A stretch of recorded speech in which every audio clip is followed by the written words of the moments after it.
Salut Manu, salut Nico. Les conditions ici, c'est limite le déluge avec vent force 170, des gouttes de pluie de la taille d'un ballon de football. Mais on est là pour jouer au foot et les conditions, je dirais qu'elles sont un peu anglaises. Encore est-il, ce qui est sûr, c'est qu'on est à Boulogne-sur-Mer, on n'est pas à Nice. Cherbourg ne sera pas surpris non plus des conditions parce que je pense qu'ils ont exactement pareil chez eux. Et ça risque d'être un match très très engagé. Oui, je suis avec Romain Clerc. Donc Romain, c'est joueur U14 au FC Bourg-Péronnas, supporter et reporter. Romain, explique-nous un petit peu tout ce que tu fais.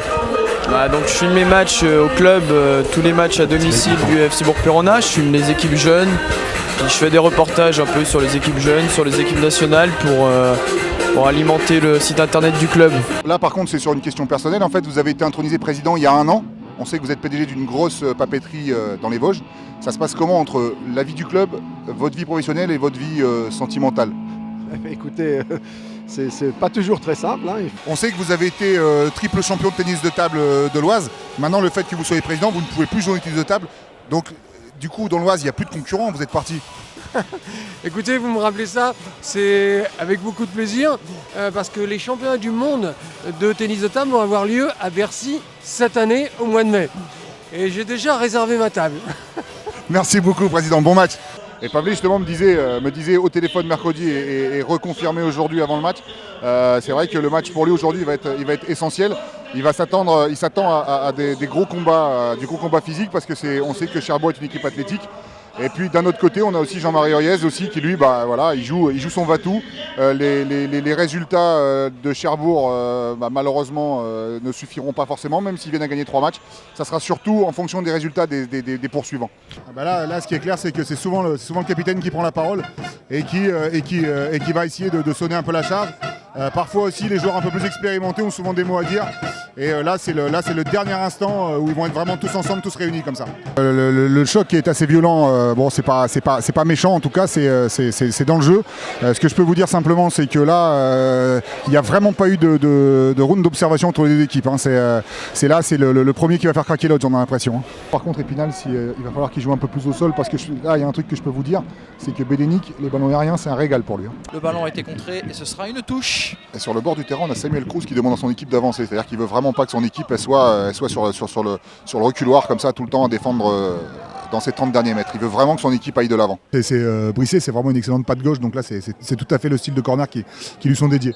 Nicolas, tu as marqué ton premier but là, de la saison en championnat. C'est qui t'a demandé de marquer aujourd'hui? C'est Mathieu Berson pour son anniversaire ou quoi? Non, fallait bien un début, donc ça a été tard dans la saison. Donc maintenant j'espère que c'est lancé et que jusqu'à la fin de saison maintenant on va essayer d'enquiller tous les week-ends un but pour aider l'équipe à retrouver la Ligue 2 et rester dans le haut de tableau jusqu'à la fin de saison. Ok Nico, c'est ce qu'on te souhaite, bonne fin de match. Merci. Et c'est ce qu'on disait juste avant, Lucie Daniel, en fait, même s'il ne touche pas le ballon, il est très très pesant et très très embêtant pour les défenseurs. Et là le but en fait tu l'as dédicacé à Yann Bérébi là. Yann Bérébi, c'est mon pote, c'est sa deuxième apparition avec nous et il mérite d'être là tout le temps. Je suis avec Pablo Martinez, Pablo le buteur du soir. Pablo, si ça en reste là, ton but il va valoir cher là, sur la fin de saison. Ouais, il vaut cher. Bon, on est venu ici pour faire du jeu. On voit qu'on ne concède pas beaucoup d'occasions, donc déjà c'est une bonne chose, on est bien en place derrière. Devant, on s'est créé quelques occasions, je pense qu'on aurait pu mieux les gérer. C'est vrai que je suis un peu chanceux parce qu'elle me tape la tête après l'épaule, elle lobe le gardien. Donc c'est un but quand même, je le prends et ça fait du bien au moral, donc voilà. Et toi qui as joué 2 ans à Majorque, ça doit faire bizarre de venir jouer dans les Vosges comme ça d'un froid pareil là, non? Ah, c'est sûr qu'il fait froid, mais bon, je suis habitué. Maintenant on voyage beaucoup en national, ce qui est bien. Donc le froid, ça ne nous fait pas peur. Merci Pablo, à tout à l'heure. Si le match redémarre, je ne sais pas si ça va se passer pour Luznac ou pour Colmar, je le souhaite à aucun des deux, mais en tout cas, moi, avec Poissy, quand on a repris le match contre Moulins, on en a pris 3 derrière. Alors, le seul avantage qu'il y a sur une situation comme ça, c'est pour les jeunes joueurs qui n'ont pas des masses de matchs en national. Toi, tu t'en fous, tu as joué en Ligue 2, tu as joué partout, mais les petits joueurs qui n'ont pas beaucoup de matchs en national, c'est leur faire un match aujourd'hui, si le match est reporté, un match supplémentaire dans le CV. Ah, je suis pas sûr que ça compte, hein, par contre. C'est comme je pensais, là, Cédric Liabeuf qui a marqué son but. Il était content, mais apparemment son but va lui être refusé. Hein, donc, le seul qui est peut-être un petit peu content, c'est moi. Parce que du coup, ça me fera un match en moins que je vais rater.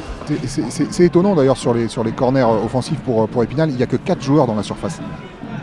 Ahmed Kachi qui est du coin, je crois. Il est d'Aubervilliers lui à la base. Hein. Bien vu Vincent. Il est natif d'Aubervilliers, c'est là où il a grandi. Il y a un super mélange dans ce championnat national. C'est vrai, Laurent, tu le dis. Des joueurs qui ont été formés dans les clubs pro et aussi des joueurs là qui sont en devenir. Comme l'a pu l'être Ribéry, Valbuena, Giroud. Voilà. Surtout aujourd'hui avec le terrain, parce que franchement le terrain était catastrophique. Je voulais faire de l'humour en disant qu'on a été très très bon en mêlée et puis on en a touché pas mal. Il y a eu quelques open-under. On a concrétisé nos essais, donc tant mieux. Samuel, je crois que tu avais un petit message pour ton fils, non? Ouais, je voulais faire un bisou à ma petite famille et à Mel qui doit même sûrement me regarder. Donc voilà, après on n'est pas encore mort. Et l'image que j'ai prise dans les vestiaires, c'est une image de chez nous. J'ai dit aux garçons qu'on était un taureau qui allait rentrer pour une corrida et tout le monde nous voyait destiné à l'abattoir et à la mort. Mais que si on faisait des gros matchs et si on renouvelait les matchs du Poiré et de Créteil, même s'il n'y a pas eu les points, eh bien à chaque fois on risquait d'être gracié et on va essayer d'être gracié jusqu'au bout pour y rester en national.